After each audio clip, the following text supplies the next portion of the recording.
अंकुर जी गुरुग्राम से। राधे राधे महाराज जी, आपके चरणों में कोटि कोटि प्रणाम। महाराज जी, अपने ईश्वर को कुछ भी फल फूल अर्थ आदि अर्पित करते हुए हमेशा मन में ये शंका रहती है कि ये सब कुछ तो उन्हीं का दिया हुआ है, उन्हीं का लेकर उन्हीं को देना। पर इसमें एक बात ये देखनी है कि हमने कई बार कहा कि जैसे 4 पुत्र हैं और पिता सेव लाया, चारों को दे दिया एक एक, तो ये 3 तो पाने लगे और चौथा एक बालक दौड़ते हुए गया और पिता की गोद में चढ़ के उस पिता को पवाने लगा। अब पिता को कैसा लगेगा? भर आएगा ना हृदय। यद्यपि पिता ने ही चारों को दिया है, 3 तो स्वयं पाने लगे, लेकिन चौथा गया और पिता की गोद में चढ़ के पिता को पवाने लगा। अब पिता क्या करेगा? अपने हाथ में लेगा, वापिस उसको पवाएगा, लेकिन सबसे लाडला पुत्र पिता का वही होगा। होगा कि नहीं होगा? तो ऐसे ही भगवान ने हमको वस्तु दी, तो दियम वस्तु गोविंदम, लेकिन तुभ्यमेव समर्पय। आपको पवाते हैं तब तो हमें प्रभु का प्यार मिलता है, प्रभु से अपनापन मिलता है, इसलिए पवाना चाहिए, अर्पित करना चाहिए। समझ रहे हो आप जी? राघव जी, श्री हरिवंश महाराज जी, आपके चरणों में कोटि कोटि प्रणाम। महाराज जी, आज के समय में आध्यात्मिक और आध्यात्मिकता को बहुत ही हीन भाव से देखा जा रहा है। महाराज जी, हीन भाव क्या बच्चा? हीन भाव के तो आचरण बुरे होते हैं, देखा जाता नहीं, वो है नहीं अध्यात्म में, तो उनके आंखें नहीं तो देख नहीं सकते। जैसे अध्यात्म सिखाता है कि अपनी पत्नी मात्र से केवल गृहस्थ धर्म का भाव रखे और सबके प्रति जननी सम जाने पर नारी मातृवत व्यवहार रखे। बोलो हीन बात है, गंदी बात है, ये गंदी बात है। पुरुष जिसकी दृष्टि में हर माता बहन भोग्य वस्तु है, वो नीच पुरुष अध्यात्म को हे बुद्धि से देखे तो कोई आश्चर्य की बात नहीं है। जो आत्मना प्रतिकूलानि परेशान न समाचरेत, जो आचरण हमको अच्छा नहीं, हमारे प्रति कोई व्यवहार करे वो हमें अच्छा नहीं लगेगा, तो वो आचरण हम किसी के प्रति न करें। तो अध्यात्म क्या शिक्षा दे रहा है? बुरी शिक्षा दे रहा है क्या?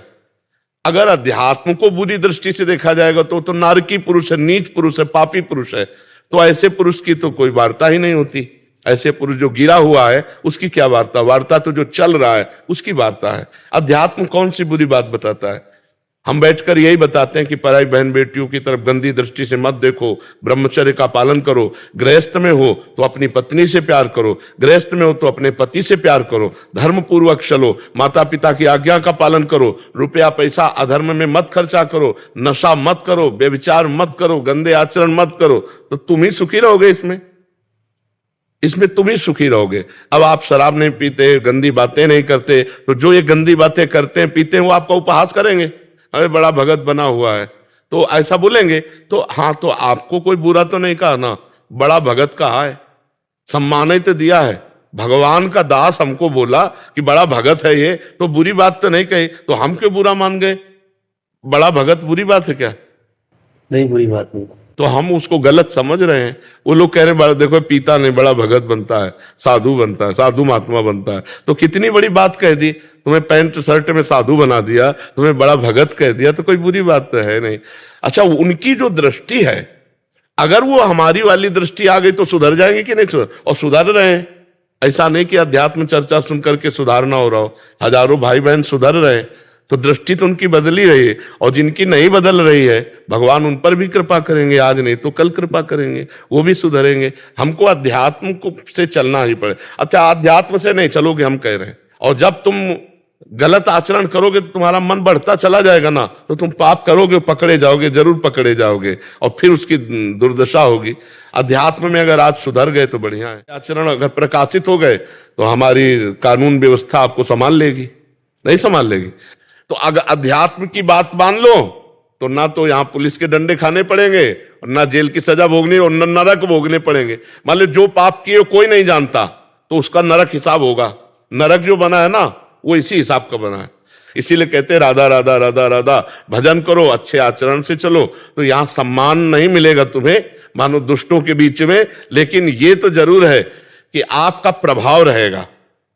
जैसे 10 शराब पी रहे हो, आप शराब नहीं पीते हो, तो आपका प्रभाव रहेगा। वो निगेटिव वहां लेंगे वो, लेकिन आपका प्रभाव रहेगा। आप धर्म से चलेंगे तो आप सुखी रहेंगे बच्चा। यहां भी सुखी रहेंगे, वहां भी सुखी रहें। अध्यात्म नीच कैसे हो सकता है? अध्यात्म तो ऊंचा उठाता है। देखो, चाहे जिस भाव से देखो बच्चा, तो अध्यात्म की जो महिमा है, वो महिमा यही तो देख रहे हो ना। तो सब लोग उपहास ही करते हैं तो ऐसा तो नहीं है। अध्यात्म का सम्मान होता है। देखो ना, अध्यात्म का सम्मान होता है।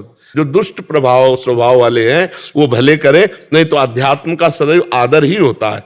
आपका जहां चार आदमी अच्छे मिलेंगे तो आपका सम्मान करेंगे, अब बुरे लोग होंगे तो उनकी दृष्टि अलग है। अध्यात्म कभी नीच नहीं हो सकता। अध्यात्म कभी किसी को नीचा नहीं देखने देगा। अध्यात्म कभी किसी की हानि नहीं होने देगा। अध्यात्म नहीं है तभी तो देखो, जिन माता पिता ने पाला उन्हीं माता पिता को तुम गाली दे रहे हो, थप्पड़ मार रहे हो, उन्हीं को तुम घर से निकाल रहे हो। वयोवृद्ध होने जिनको भगवान की तरह पूजना चाहिए, तो आज हमारे बहुत से नौजवान हैं ऐसे जो सुन करके सुधर रहे हैं, सुन करके अध्यात्म सुधर रहे हैं। अगर आप सुधरे तो आप एक दो को सुधार सकते हो। एक दो मित्र आपके हो सकते हैं जो सतोगुणी स्वभाव के हों। तो हमें लगता है एक एक हम सुधरे तो हम बहुत सुधार कर सकते हैं। तो अध्यात्म कभी नीच नहीं हो सकता। नीच कहने वाला भी एक दिन अध्यात्म की कृपा होगी, वो सुधरेगा, पक्का सुधरेगा। बिल्कुल जी। गुरुदेव, आपके चरणों में कोटि कोटि प्रणाम। श्री हरि। भगवान, हमारी अभी दृष्टि काम में है, इसको राम में कैसे बनाया जाए महाराज जी? नाम, नाम जितना जपोगे उतना ही मन निर्मल होगा। मलिन मन में काम का अधिकार होता है और निर्मल मन में भगवान प्रकाशित होते हैं। निर्मल मन जन सो मोहि पावा, मोहि कपट छल छिद्र न भावा।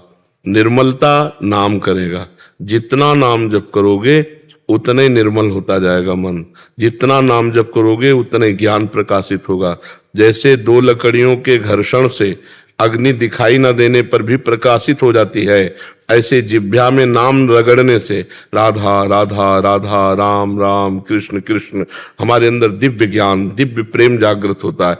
जितना अधिक नाम जप करेंगे उतने ही हमारे अंदर ज्ञान प्रकाशित होगा। एकादश स्कंद में भागवत में लिखा है कि जैसे भूखे व्यक्ति को एक एक कवल भोजन पाने से क्षुधा निवृत्ति, तुष्टि और पुष्टि होती है, ऐसे ही एक एक नाम जप करने पर भगवान का ज्ञान, स्वरूप का बोध और प्रेम, ये तीनों प्राप्त होते हैं। संसार से वैराग्य होने लगेगा, भगवान का ज्ञान प्राप्त हो जाएगा और प्रेम प्राप्त हो जाएगा। तो खूब नाम जप करो। जितना अधिक नाम जप करोगे उतने ही भगवान का अपनापन जागृत होगा। मेरे प्रभु, मेरे कृष्ण, मेरी किशोरी जू। तो इस मेरेपन में निर्विकारता है। तो जितने विकार मेरेपन के, मैं शरीर, मेरी स्त्री, मेरा पुत्र, मेरा परिवार, मेरा ये इनसे सब व्यवहार ऐसे ही रहेगा, पर अंदर से ममता खत्म हो जाएगी। ममता प्रभु के चरणों में, सबकी ममता ताग बटोरी, मम पद मन ही बांध बर डोरी। ये ज्ञान नाम जप से होगा। जितना अधिक आप नाम जप करेंगे, और हृदय तो आपका द्रवित है ही है। मान लो जैसे रुदन है ना, ये बार बार बताता है कि हमारा हृदय द्रवित हो रहा है, लुजलुजा हो रहा है हृदय। जरा सी भगवान की बात सुनी, संत दर्शन किए, जैसे हमारे हृदय में भाव आ रहे, इनको हम छुपाएं और खूब नाम जप करें तो और जल्दी हमारे अंदर निष्कामता आ जाएगी। जहां निष्कामता आई, भगवत प्रेम स्फुरित होने लगेगा। भगवत प्रेम जगा, हो गया काम। प्रेम या ज्ञान दो एक जग जाए, या तो विशुद्ध ज्ञान या परम पवित्र भगवत प्रेम, बस यही दो से पूर्ण रूप से हमें पार कर देंगे। भगवान ही ज्ञान दाता है, भगवान ही प्रेम दाता है। खूब नाम जप। प्रेम मूल यह नाम है, प्रेमी रसिक जपत यह नाम, प्रेम मगन निज बन विश्राम। प्रेम की मूल जड़ क्या है? नाम। प्रेम मूल यह नाम है। जितना नाम जप करोगे उतने प्रेम प्रकाशित होता चला जाएगा। महाराज जी, उसमें पढ़ा हमने कि यद्यपि कहे गुरु 12 ही 12 समझ। हाँ, तो अपने बाल्यावस्था के कारण, अज्ञान के कारण कह रहे मैं समझ नहीं पाया, तो गुरुदेव तो बार बार समझा रहे लेकिन मैं समझ, तो वो भगवान की लीला चरित्रों का विषय है। लेकिन यहाँ नाम जप के लिए तो कुछ समझने की जरूरत ही नहीं है। राधा राधा राधा राधा राधा राधा सब समझ अपने आप आ जाएगी। वहां तो लीला चरित्र के लिए कह रहे हैं कि बार बार गुरुदेव ने मुझे समझाया भगवान की लीला चरित्रों का, पर हम समझ नहीं पाए अज्ञानता के कारण। तो इसमें तो समझने की जरूरत नहीं, बस पकड़ लो, नाम पकड़ लो जो दे रहे हैं, या जो प्रिय हो वो जपने लगे। पर गुरु मुख से निकला हुआ नाम विशेष लाभदायक होता है। तो जो नाम प्रिय लगे वो खूब नाम जप करो। नाम जप से सब ठीक हो जाएगा। आप देख लेना, आप इतना समझो, जो राम राम नहीं कह पा रहे थे, वो जब मरा मरा बोले तो 2 के बाद राम राम आ गया ना, मरा मरा रामा रामा रामा, और वो महान ऋषि हो गए। जो ठीक से राम नहीं बोल पा रहे थे वो मरा मरा उल्टा नाम जपत जग जा। नाम में बड़ी सामर्थ्य है और नाम में रुचि कम होती है। अगर हम नाम में रुचि उठते बैठते चलते फिरते कर ले तो पक्का काम हो जाएगा। नाम जप करने के समान कोई साधना नहीं है और नाम जप में कोई पैसा नहीं लगता है, बस चलते फिरते उठते बैठते अभ्यास की जरूरत है। अभ्यास अगर कर ले हर समय नाम जप का तो चलने लगेगा। नाम को मन को पकड़ाना होता है एक बार, और ये पकड़ ले तो फिर उठते बैठते चलते फिरते खाते पीते हमारे अंदर नाम चलने लगेगा।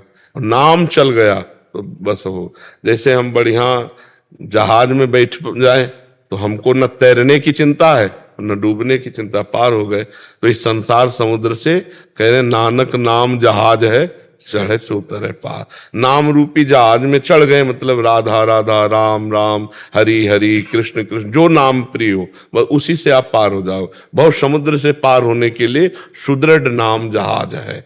सुदृढ़ मतलब मजबूत, ऐसा नहीं कि कहीं आपको डुबो देगा, नहीं, बहुत समुद्र से पार करने के लिए सुदृढ़ नाम जहाज। खूब नाम जप करो।